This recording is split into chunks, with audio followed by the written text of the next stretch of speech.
what's up and welcome to another episode of Football Everyday, coming to you live and direct as usual from Studio V here at the One Utama Shopping Centre in PJ. My name is Nelsen and joining me today, Mr. Brian Martin. Good to have you back again. Good to be back, Nelsen. And nice one. A very special guest today, I tell you, probably the biggest football fan in Maybank, Mr. Kishore Samuel, who is the head of customer management. Good to have you with us today. Thank you very much. Thanks for taking the time to be here. We're here to talk about football. Pleasure having you on the show as mentioned. But before we get into today's chat, the standard procedure here on Football Everyday, we got to start with, who do you support and why? Wow, Manchester United. I believe that most people actually are influenced by either their peers or family members who actually support certain teams. So my influence was probably with my uncle, who's a crazy MU fan. And when I say crazy, he's the type of person who actually keeps scrapbooks, and he gets pissed off whenever they lose. Sounds familiar, Nelsen. Yeah. So yeah, that's the influence I get. But the only problem is I'm a person who can afford to miss certain games, but not the finals. So. Right. Okay, I mean, I think Man United is a great team to support. I'm sure Brian will agree. Yep. But tell us a bit more about what you do in Maybank. Oh, okay.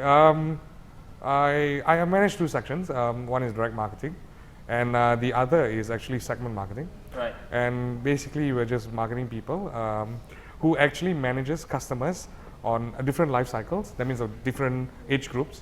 And what we do is we cater products that actually are much more realistic and much more of interest to certain groups of people. So we have age groups which are clustered between 0 to 12 years old, 13 to 18, 20 to 30, 30 to 45, and of course towards the retirement, 45 and above. Wow, that's quite a lot you do there. It's a lot. It's like preparing food for someone you don't know, what they like or what they don't. So in the end of the day, it's about trying to continuously learn and understand your customers, and of course reaching out to them and telling them that, hey, we've got this, we've got that, and all that. So yeah. Before you go further, Nelsen, I just want to tell Kishore this. Our last week's guest was Jay Menon. Yeah. Very pretty and very beautiful Jay Menon, and she's on the cover of FHM. Wow. Okay, in a swimsuit. So a lot is expected from you. After this, yeah. Wow. Okay. I hope I will do her proud. Great stuff. But let's get to a bit of football chat. I tell you, we had a look at last weekend's notable results, starting with Chelsea's loss at Villa Park. Brian, was it a deserved win for Villa, or more Chelsea failing to close down the game and making the most of the chances they had? I don't think Villa really deserved to win. I think a draw would have been a fairer result. Having said that, Carlo Ancelotti, the manager, had some very pertinent after-match comments. He said that Chelsea basically lost because of two set pieces. Right. And it's been told to me, or rather I've read about it, this whole week Chelsea have been practicing set pieces, how to defend set pieces. Right. So this weekend, if they lose a goal from a set piece, I'm going to be really surprised. Right, but they play Blackburn, but we'll get into that a little later on in the show. But moving on to Liverpool's, again, highly surprising, or maybe not, some might say, loss to Sunderland. Brian, the referee definitely made a boo-boo, right, in allowing the goal to stand. The referee made a boo-boo, but I'll have to say, I'll have to blow my own trumpet. I predicted that Sunderland would win. Right. One for me. Okay, but definitely wasn't a goal. I mean, if you follow the letter of the law, rules of the game, interference from an outside object, you need to stop the play and drop the ball. So the referee got it wrong, but I think it was a fair result because Sunderland definitely deserved to win. I totally agree there, Brian. But in any case, very quickly, without Gerrard and Torres, the Reds certainly didn't offer much of a threat at all, did they? It's been proven even last season. Whenever Gerrard or Torres or both of them don't start for Liverpool, they struggle badly, and it's been proven last weekend and even the midweek. This morning as well, right? They lost to Lyon. In case you didn't know, Liverpool contrived to lose at home 2-1 to Lyon in Champions League this morning, and that's, I think, their fourth loss in a row. Fourth loss in a row. Yeah, well, all games. So Brian, do you see them doing anything to turn it around this season? This weekend? I do see them turning things around, starting with getting rid of Rafa Benitez. Right, great stuff. But hold on to your thoughts, as it is time for our first break here on Football Everyday, but we'll be right back before you know it. So do stay tuned, as we'll be back pretty soon.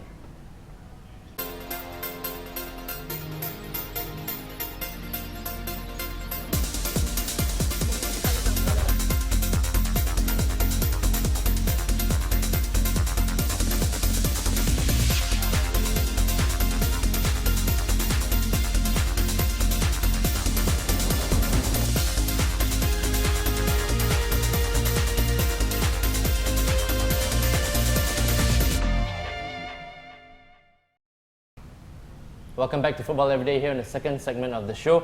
Before this, of course, we were talking about stuttering Liverpool. And, just this morning, as mentioned earlier, they lost 2-1 at home to Olympique Lyon in the Champions League. Brian, this is their fourth loss in a row. So last word on their current situation from you. I mean, do you see them realistically turning things around? Turning their season around?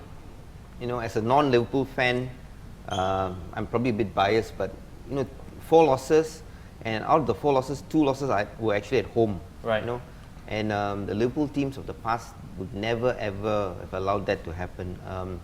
In the previous managers, you're talking about Bill Shankly and Bob Paisley, would they have done such a thing? I mean, I don't think so. The hallmark of the great Liverpool teams was a very tight defense, which is totally the opposite of what Liverpool have now. I think for Benitez to turn things around, you start with the back. Go back to basics. Make sure that your back 4 don't leak in goals. Forget about Gerrard, forget about Torres. You start with your back 4. If you can do that, then he'll have a chance, of turning things around. If not, things are going to continue, right? Bye-bye, Poor results. Right. Kishore, man, any thoughts on current Liverpool team and how they're playing at the moment? I think the synergy between the team and Rafa was never there, and this is the end result of of Rafa's work, in the end of the day, he should know what should be done and how you don't let go of certain certain structures, as what Brian was saying.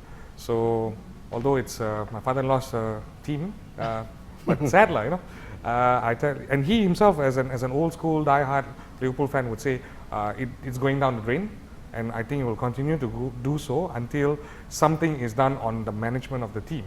So Rafa needs to go. Okay, nice one, guys. But it's time now for our email of the week. It comes from Dinesh, who's an Arsenal fan. He watched their games against Birmingham last weekend and AZ Alkmaar this morning in the Champions League. And Dinesh says the Gunners are really playing well at the moment, but their inability to finish off games and tendency to concede goals might come back to haunt them. Would you agree, Brian? Yeah, 100% agree. Case in point was last weekend's win at home to Birmingham. Right. They were coasting 2-0 up after about 20 minutes. Yep. And then they started playing, their fancy football, which is good. I mean, when you really establish a lead. But they allowed Birmingham to come back. Birmingham got a goal back, and then Arsenal were really nervous. Birmingham could have easily equalised, and lucky for the Gunners, lucky for Arsene Wenger, they managed to score a third goal, I think, in the last 10 minutes of the game. Yeah. So that shows that, Arsenal beat home, away. They don't really have a very strong defence. They don't really have a very watertight defence. We know Birmingham's solitary goal came from a defensive error again. From their goalkeeper Almunia again as well. And talking about Almunia, I don't think he is really a top-notch goalkeeper. He's yet to prove himself. He wants to play for England though. I mean, the way England have their own goalkeepers, he'll probably have a chance. Right. I mean, Kishore, a quick one from you. I mean, you like the way Arsenal play? Although you're a United fan? Yes, they have their moments. In fact, I think they're much more consistent. I mean, as a Manchester United fan, I think we have our inconsistencies. But Arsenal, I think, is one of the teams where they're very dead straight on, and they can correct themselves very fast, very quickly. Great stuff. Thanks for the email, Dinesh, and for your efforts. You won a prize courtesy of Adidas. To write in to us, just like Dinesh did, please do so at football@thestar.com.my. It is time now for our final break here on Football Everyday, but we will be taking a look at this weekend's tasty fixtures, so please don't go anywhere and stay tuned, and we'll be right back. Get The Star, Malaysia's leading English daily, anytime, anywhere.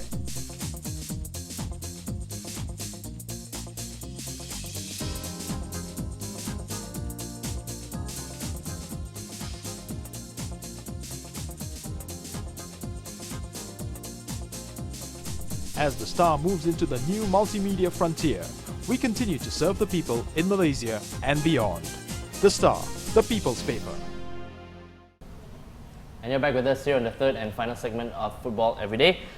This is the time where we take a look at the weekend's upcoming fixtures, especially the eye-catching ones. And where else can we start but with Super Sunday at Anfield? Brian, where Liverpool hosts arch-rivals Manchester United. I'm going to start with you, Brian. Many quarters have said it now. So is this really the best time to face Liverpool, in your opinion? It's the perfect time. Gerrard almost certainly out. Torres 50-50. Coming off the back of 4 defeats. This is the best time to for United to face their arch enemy. Only question mark for United is fitness of Wayne Rooney. I think he will start on Sunday simply because Ferguson. I hope so. Simply because Ferguson is going to rest him against CSK Moscow. You can afford to lose the Champions League midweek match, but you can't afford to lose the Liverpool match. Yeah. Brian, quickly before I get Kishore's thoughts, do you expect Fergie to set his team up in a way that he's going to go for the 3 points, or would a draw be a good enough result at Anfield? I think having seen what happened this morning to Lyon, Ferguson will set up an attacking formation. I think he's going to go for an early goal, going to go for a kill, so to speak. The last time they played, Liverpool had the better of both games, home and away last season, simply because Ferguson based his formation on containing Liverpool. And if you have people like Gerrard Torres, you can't really contain them. You have to go, you have to take the game to them. Great stuff. So, Kishore, will you be up watching this one then? Yes, indeed, to see Manchester United win. But then again, it's a very dicey area, because I think it's also an opportunity for Liverpool to stand up. Back, right? Yeah, to stand up, and what more, to get your act correct with the right arch enemy. Yeah. So it's either they get this right, or Liverpool can just say goodbye to the. Okay, so let me put your neck on the line here then and ask you for a score prediction. I think I'm not biased, but I think Manchester United will win 2-1. Brian? Actually, I agree with what Kishore said. This is going to be the perfect chance for Benitez to say, listen, we're not done yet. We're not done yet. If he can beat United, all will be forgiven. The fans, they're baying for his blood now, 4 defeats. But if he can beat the arch enemy, all will be forgiven. Having said that, I think it's going to be a really close game. I'm going to go for 2-2. Wow, nice one, guys. So let's move on to Upton Park, where Gianfranco Zola's struggling West Ham welcome free scoring Arsenal. Brian, can the Hammers get a result in front of their home fans, do you think?